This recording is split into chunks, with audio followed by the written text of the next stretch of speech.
malam ini saya bawa saudara saya lagi nih ya, narasumbernya dua ya. Mumpung Ramadan ini. Kira-kira Bang, ada yang perlu kita diskusikan nih, silakan. Gini Pak Ustaz, saya ini kan Pak Ustaz, saya juga pengen ini loh Pak Ustaz, saya kan dari Kristen ini Pak Ustaz. Gimana caranya kalau menjadi Muslim itu Pak Ustaz? Silakan, tafadhol.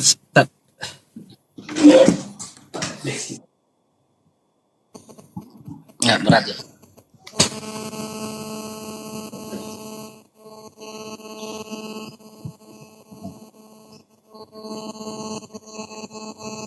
Bentar ya Pak Ustaz. Bentar ya Pak Ustaz. Saya lap dulu kamera saya Pak Ustaz. Kurang jelas. Maaf Pak Ustaz, maaf.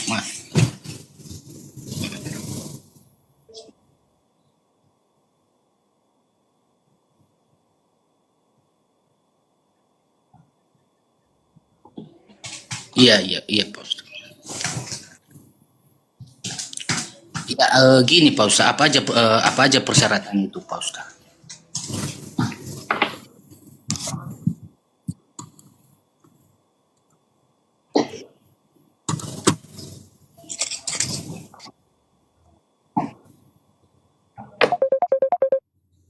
Ya.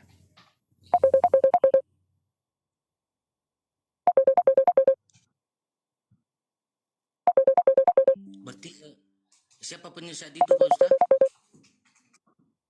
Oh Paulus, berarti kalau Yesus Pak Ustaz? Gimana? Kalau Yesus Pak Ustaz, apa itu Pak Ustaz? Yesus itu jatuhnya bukan Tuhan. Oh tapi Pak Ustaz? Bentar. Kenapa teman-teman bilang nggak ada suaranya tuh Ustaz Wafi? Masa? Padahal di tempat kita normal ya.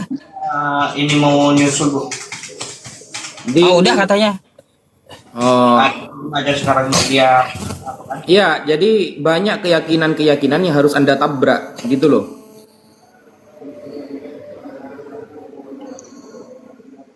Ya, berarti kalau kita menjadi Islam itu ya Pak Ustaz, berarti apa aja persyaratannya Pak Ustaz? 3. 1. Membaca syahadat. 2. Meyakini semua yang ada di dalam Islam. Dan nomor 3. Meninggalkan semua yang ada di dalam kekristenan. Begitu.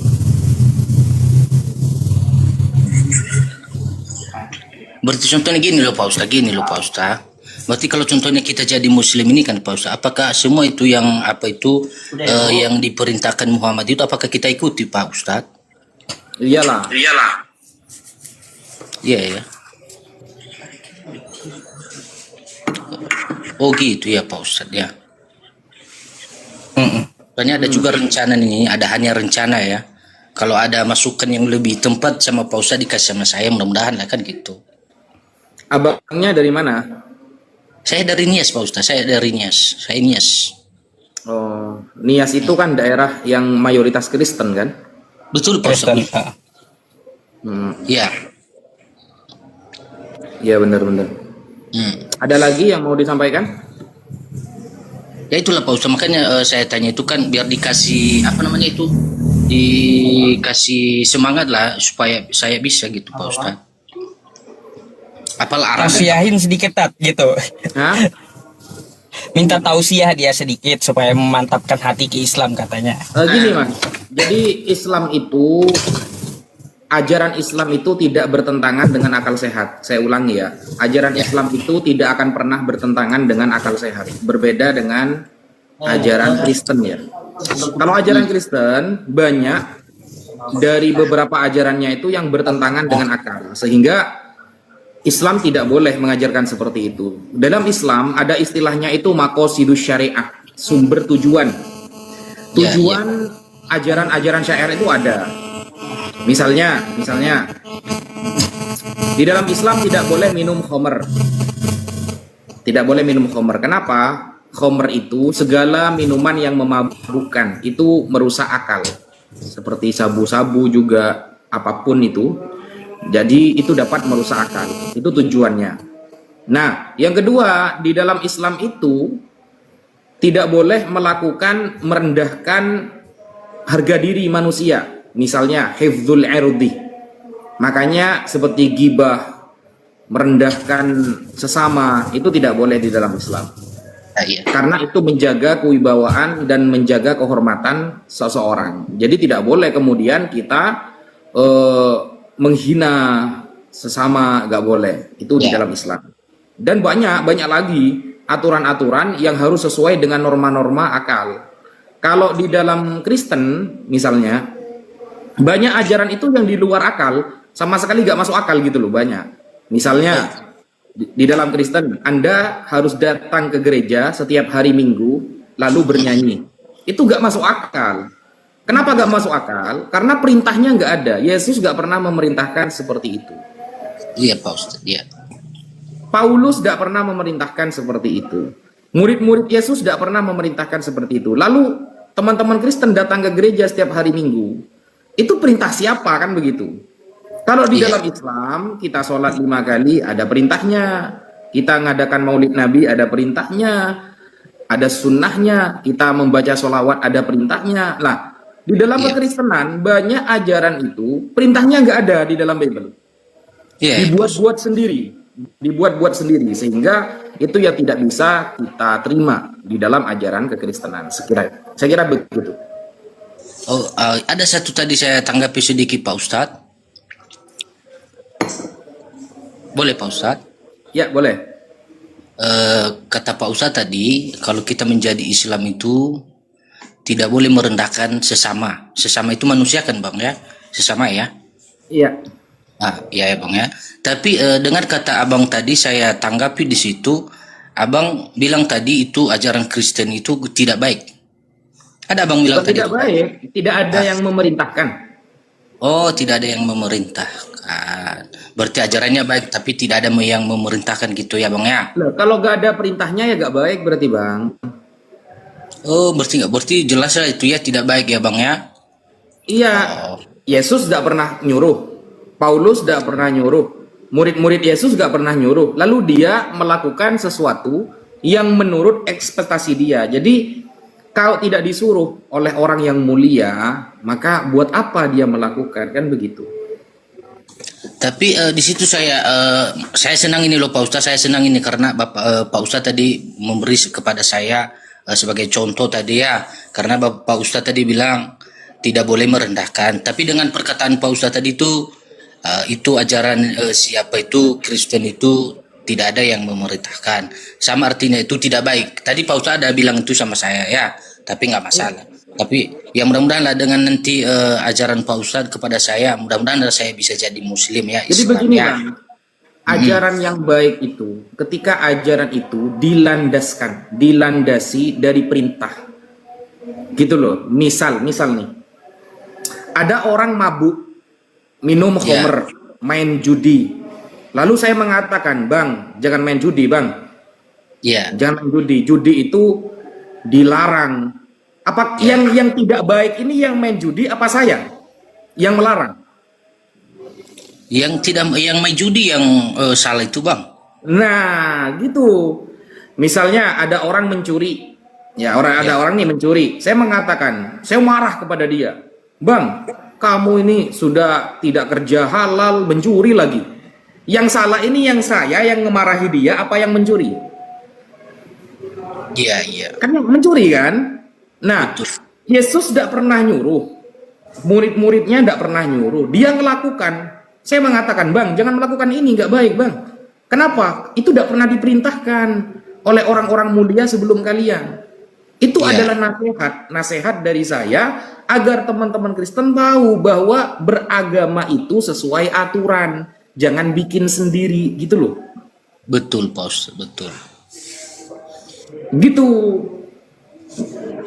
Itu terlalu enteng, itu contoh yang paling kecil. Nanti contoh yang paling besar tentang apa-apa yang dilakukan umat kekristenan, padahal Yesus gak pernah nyuruh, itu banyak sekali. Oh iya Pak Ustadz. Ada satu lagi pertanyaan saya ini Pak Ustadz. Kalau nggak apa ini ya. Apa tuh? Ini kan gini, kami ini kan rata-rata kalau di Nias ini kan semua disunat. Apakah kalau kita jadi Muslim itu disunat lagi lah Pak Ustadz, enggak ya? Gak usah, gak perlu. Oh nggak perlu ya? Bukan kita Rata-rata di Nias sunat gitu Bang? rata-rata bang. Oh, nggak perlu lagi berarti sunatnya. Yang nyuruh Anda sunat siapa, Bang? Tapi kalau memang adat kami itu adat kaminya situ memang sunat, tapi bukan di sunat itu di apa, memang hanya dibelah ke dari atas. Saya sorry dulu ini ya, saya agak-agak apa namanya itu bahasa saya itu kurang apa lah ya. Kalau perintah saya juga nggak tahu, itulah aku bilang tadi kalau saya kurang tahu itu. Yang penting kalau kami adat kami itu harus. Berarti sunat itu ajaran adat apa ajaran Kristen? Yang penting yang saya tahu adat kami memang ada adat kalau di apa adat. Bukan Adat. berarti, bukan ajaran Kristen berarti ya. Saya juga kurang tahu Pak Ustaz, makanya saya bilang tadi saya juga kurang tahu. Kalau kami sunat. Oke, padahal Yesus sunat loh, Bang. Iya. Yesus itu di hari ke-8 sunat. Iya. Umat Islam diperintahkan sunat. Sebenarnya yang ikut Yesus ini Islam apa teman-teman Kristen gitu loh. Kenapa setiap ada yang dilakukan oleh Yesus itu justru yang melakukan umat Islam. Misal Yesus di tengah malam berdoa sujud, Islam di tengah malam sholat tahajud, Iya. berdoa sujud gitu. Tapi umat Kristen tidak ada perintah sujud dan doa tengah malam seperti yang dilakukan Yesus, kan tidak ada kan. Kalau saya bang ya sering berdoa, kalau malam-malam itu saya berdoa, tengah malam saya berdoa bang. Sujud. Ya.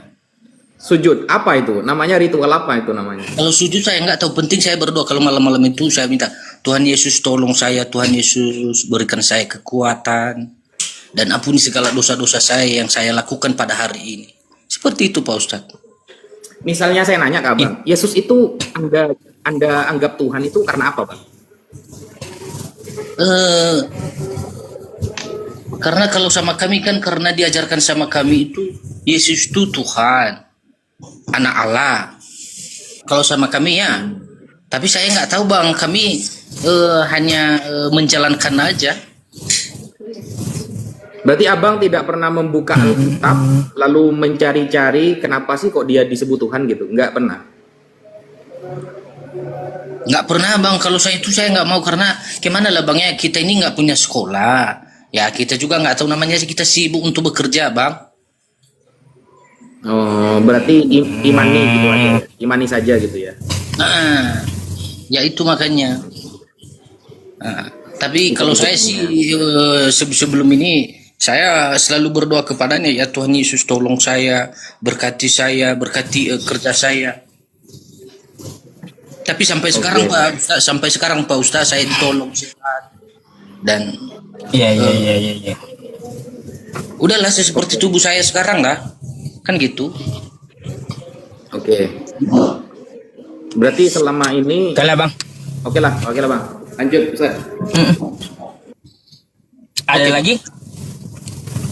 Nah, cuma itu aja Pak Ustaz, makanya tadi saya tanya itu kan karena ada banyak juga kawan saya kan yang sudah jadi muslim kan, kutanya sama dia, katanya gimana itu ya, soalnya kita ini udah tua, nggak mungkin lagi disunat kan, sakit lah itu ya kan, katanya harus dipotong itu dulu sedikit aja, harus dibuang. Enggak lagi. Kalau udah sunat enggak perlu sunat 2 kali, ntar abis hilang palanya nanti itu. Iya, kalau hilang palanya kayak gimana? Ya teman-teman. Udah, kalau udah sunat sudah nggak perlu lagi gitu. Oke lah Pak Ustaz, terima kasih lah Pak Ustaz ya. Tapi sama. mudah-mudahan lah saya dengar kalau sering-sering saya ke sini, ya mudah-mudahan lah ya Pak Ustaz ya. Banyak-banyak berdoa kepada saya Pak Ustaz ya. Nama saya Pak Amar Rasif Pak Ustaz. Oke Pak Ustaz ya. Amar Rasif ya. Oke. Pak Ustaz. Pak Ustaz ya. Oke siap. Oke. Selamat malam.